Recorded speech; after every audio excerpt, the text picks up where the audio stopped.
Tidak ada yang dapat memisahkan kita dari kasih Kristus. Sekali dia mengasihi kita, selamanya dia mengasihi kita, dia tidak mungkin buang kita. Itu kabar sukacitanya. Nah, rugi besar, saudara-saudara. Rugi besar kalau kita meninggalkan Yesus hanya karena uang, hanya karena popularitas, hanya karena pangkat, hanya karena jabatan. Rugi besar, saudara. Rugi besar. Anda boleh punya segalanya, tapi kalau tidak punya Yesus, Anda tidak punya keselamatan.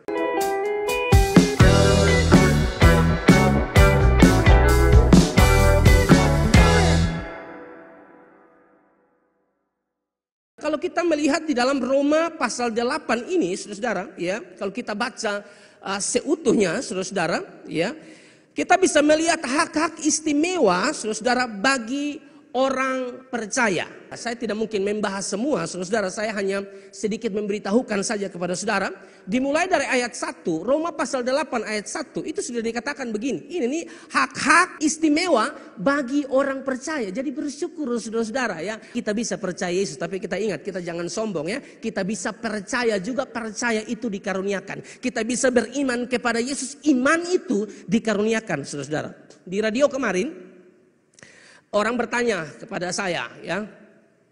Karena mereka mendengar perdebatan sengit antara pendeta GSJA, dalam hal ini pendeta Eben Playmo, saudara-saudara, berdebat luar biasa dengan seorang Romo, saudara-saudara. Ya, pendeta Eben Playmo mempertahankan bahwa selamat itu hanya karena iman, tidak ditambah dengan apapun. Sedangkan dari pihak sebelah, saudara-saudara, mengatakan bahwa tidak bisa selamat hanya karena iman, harus tambah perbuatan baik, saudara. Lalu penanya di radio itu bertanya, bagaimana ini Pak Angki, saudara, mana yang benar? Kami kebingungan. Saya bilang tidak, keselamatan hanya karena iman kepada Yesus. Lagian kita bisa beriman, saudara, itu dikaruniakan. Amin, saudara. Kita bisa percaya itu dikaruniakan. Makanya tadi saya baca Filipi 1 ayat 29. Kamu dikaruniakan tidak hanya untuk percaya. Berarti kita bisa percaya itu dikaruniakan. Kita mau sombong apa, saudara?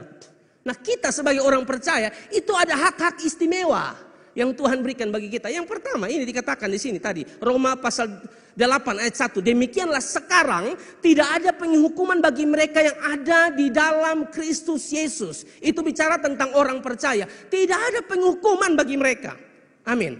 Jadi saudara jangan mudah terprovokasi ya dari iblis yang bilang kamu pasti dihukum ini dan itu, atau juga alat-alat setan ngapain ke gereja ya, ini kamu pasti binasa. Tidak, saudara, tidak ada penghukuman bagi mereka yang ada di dalam Kristus. Di luar dia pasti ada penghukuman.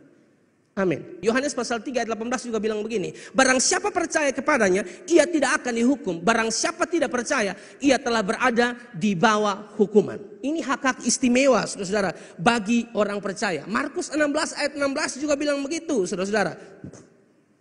Siapa yang percaya dan dibaptis akan diselamatkan, tetapi siapa yang tidak percaya akan dihukum. Oh Pak, di situ kan ada kata dibaptis. Ya, dibaptis itu kan bentuk perbuatan. Berarti untuk selamat harus percaya plus perbuatan baik. Dalam hal ini baptis. Dengar, baptisan tidak menyelamatkan, saudara. Yang menyelamatkan itu iman kepada Yesus. Baptisan itu hanyalah tanda, saudara-saudara, bahwa kita mau menguburkan hidup lama. Kalau menyelamatkan, di bagian B dikatakan, tetapi siapa yang tidak percaya dan dibaptis akan dihukum. Dibaptis di bagian kedua tidak ada, hanya siapa yang tidak percaya akan dihukum. Intinya percaya. Seorang bertanya kepada saya, kakak, bepo hidup sekarang sudah lebih baik, jadi saya mau baptis. Oh begitu, saya sudah pernah dibaptis, 3 kali saya dibaptis. Saya mau dibaptis lagi. Saya bilang tidak usah dulu. Kamu periksa diri dulu, baru tobat sungguh-sungguh baru dibaptis. Bukan berarti Anda tidak melakukan baptisan, ya. Tapi ini saya hanya mau kasih tahu saudara bahwa hanya iman kepada Yesus kita diselamatkan. Di dalam Yesus tidak ada penghukuman, saudara-saudara. Lalu hak istimewa yang lain kalau saudara baca dari Roma pasal 8 dan seterusnya, orang percaya itu diberikan Roh Kudus, saudara. Dan Roh Kudus itu menuntun kita untuk menang atas keinginan daging. Dan paling akhir kalau saudara baca, ya, hak istimewa yang diberikan ya di dalam ayat 35, 37 sampai 39 kan dikatakan di situ tidak ada yang dapat memisahkan kita dari kasih Kristus. Itu hak istimewa, saudara, bagi orang percaya. Amin. Tidak ada yang dapat memisahkan kita dari kasih Kristus. Sekali dia mengasihi kita, selamanya dia mengasihi kita, dia tidak mungkin buang kita. Itu kabar sukacitanya. Saudara-saudara diberkati oleh Tuhan. Nah, rugi besar, saudara-saudara. Rugi besar kalau kita meninggalkan Yesus hanya karena uang, hanya karena popularitas, hanya karena pangkat, hanya karena jabatan. Rugi besar, saudara. Rugi besar. Anda boleh punya segalanya, tapi kalau tidak punya Yesus, Anda tidak punya keselamatan. Amin. Jadi kita bersyukur kita punya Tuhan yang luar biasa. Yesus Kristus yang luar biasa mati dan bangkit bagi setiap kita. Nah di ayat 18 saudara yang kita baca ini. Ayat 18 ini juga saudara-saudara adalah hak istimewa bagi orang percaya saudara-saudara. Karena dikatakan di situ bahwa ada kemuliaan yang akan dinyatakan kepada kita. Itu juga adalah hak istimewa yang diberikan kepada kita. Tapi tentu di ayat 18 ini tidak hanya hak istimewa yang diberikan kepada kita, tapi juga ada kewajiban yaitu penderitaan. Sebab aku yakin bahwa penderitaan zaman sekarang ini tidak dapat dibandingkan dengan kemuliaan yang akan dinyatakan kepada kita. Kita akan menerima hak kita di ayat 18 ini. Akan melihat kemuliaan yang luar biasa saudara-saudara yang akan dinyatakan. Tapi saudara-saudara tidak terlepas dari yang namanya penderitaan. Kita harus menderita. Kalau orang Kristen tidak mau menderita, kamu bukan pengikut Kristus yang sejati. Karena pengikut Kristus yang sejati pasti menderita. Tapi dalam penderitaannya dia tahu Allah tidak membiarkan dia sendiri. Ada kemuliaan setelah penderitaan. Itu bagi orang-orang percaya. Bapak Ibu saudara diberkati oleh Tuhan. Lalu apa maksud perkataan Paulus ini? Ya, Roma pasal 8 ayat 18 ini. Apa maksud perkataan Paulus saudara? Ya, tentu maksud perkataan Paulus di sini adalah mengantar kita saudara untuk fokus bukan pada penderitaan kita, tapi pada kemuliaan kekal. Sekali lagi saudara-saudara, apa maksud Paulus mengatakan sebab aku yakin penderitaan zaman sekarang ini tidak dapat dibandingkan dengan kemuliaan yang akan dinyatakan kepada kita. Apa maksud perkataan Paulus itu? Ya, ini mengantar kita saudara-saudara, ya, Paulus mengantar kita untuk fokus bukan pada penderitaan tapi pada kemuliaan yang kekal. Sehingga dia bilang saudara, ya, bahwa penderitaan zaman sekarang ini, apa penderitaan kita? Apa? Sakit penyakit apa? Saudara, ekonomi apa saudara yang kita alami hari-hari ini? Orang ngomong kita, aduh itu tidak sebanding dengan kemuliaan yang akan dia nyatakan. Jadi Paulus mau kita fokus bukan pada penderitaan tapi pada kemuliaan kekal yang akan dinyatakan.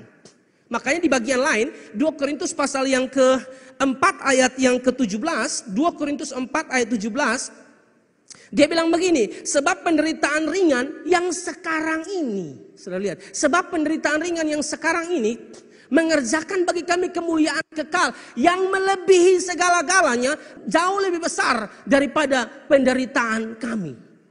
Tadi dia bandingkan saudara antara penderitaan kita saudara dengan kemuliaan saudara. Penderitaan yang kita alami tidak sebanding. Sekarang di sini dia bilang penderitaan ringan. Bukankah dia sedang mengantar kita untuk melihat kemuliaan Allah yang jauh lebih besar dari penderitaan? Makanya dia bilang penderitaan ini ringan. Padahal kalau saudara baca Paulus, kisah-kisah Paulus, menderitanya luar biasa. 2 Korintus pasal 11, kalau saudara baca itu, aduh kasihan dia saudara ya. Dia didera, mengalami karam kapal dalam 2 Korintus pasal 11, 23 sampai 28. Itu kan luar biasa penderitaan yang dialami. Apakah mereka pelayan Kristus? Aku berkata seperti orang gila. Aku lebih lagi. Aku lebih banyak berjeri lelah. Lebih sering dalam penjara. Didera di luar batas. Kerap kali dalam bahaya maut. 24. 5 kali aku disesah orang Yahudi. 1 kali disesah itu ya 40 kurang 1, 39 saudara kali sudah. Setiap kali 40 kurang 1 pukulan. 5 kali disesah. 25 dikatakan ya.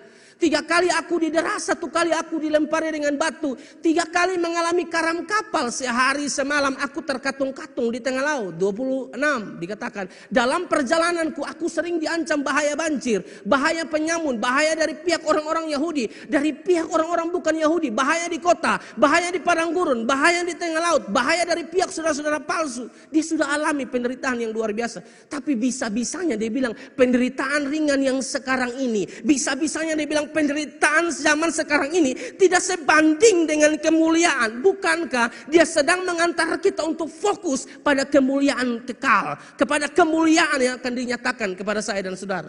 Amin Bapak Ibu. Apa sih penderitaan kita Bapak Ibu sampai kita bilang saya mau tinggalkan Tuhan? Apa sih penderitaan kita sampai kita bilang saya tidak mau melayani? Apa sih penderitaan kita saudara-saudara sampai kita mulai meninggalkan ibadah, saudara-saudara, ya, menjauhkan diri dari pertemuan-pertemuan ibadah. Apa masalah kita? Kalau ada masalah, jangan menjauhkan diri dari pertemuan ibadah. Ibrani 10:25, makin mendekat, saudara, karena kekuatan kita dalam Tuhan. Amin. Mazmur 62 Daud bilang, hanya dekat Allah saja aku tenang. Dekat pada Allah aku tenang, kamu jauh, kamu tambah parah. Mungkin kamu dihibur oleh dunia, tapi dunia menghibur kami itu palsu. Itu damai palsu, itu hiburan palsu. Hiburan yang benar itu dalam Yesus. Amin. Kasih tepuk tangan yang meriah buat Tuhan. Jadi ini menarik ya, Paulus mengatakan seperti itu karena Paulus ingin menunjukkan, saudara-saudara, ya, perbedaan, ya. Perbedaan yang luar biasa, saudara-saudara, bahwa memang di sini, di dunia kita sedih, di dunia kita menangis, di dunia kita berduka, ya, di dunia, saudara-saudara, ya, kita disakiti dan lain sebagainya.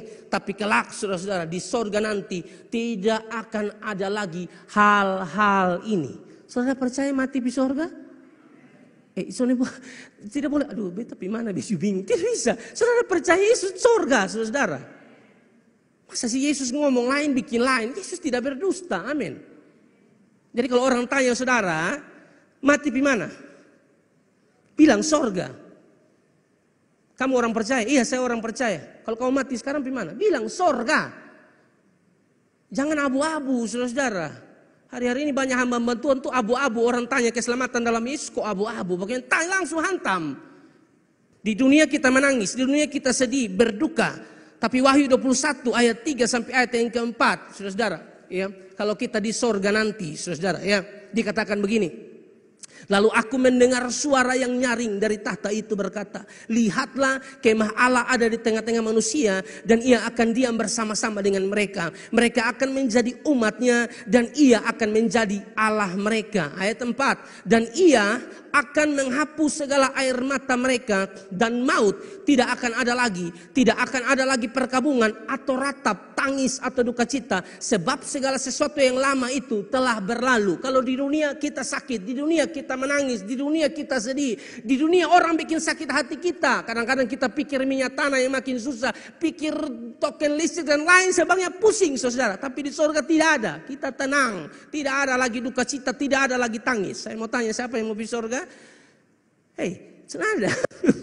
Oh, semua terlalu tegang sampai mau pergi surga. Ya, harus ke surga dong saudara. Di sana kita hanya memuji, menyembah Tuhan. Ya, kita memang masih di dunia dan mengalami penderitaan, tapi ingat, kita akan dipermuliakan bersama-sama dengan Dia, Yesus Kristus. Kehidupan Yesus itu menjadi pola bagi kita, menjadi rumus bagi kita. Kalau Dia menderita, kita menderita, saudara. Ya, kalau Dia menderita, kita pasti menderita, saudara. Kalau Dia bangkit, saudara, kita pun dibangkitkan, saudara. Kalau Dia menang, kita pun menang, saudara. Karena kemenangan Kristus adalah kemenangan kita. Bapak Ibu, saudara-saudara, diberkati oleh Tuhan.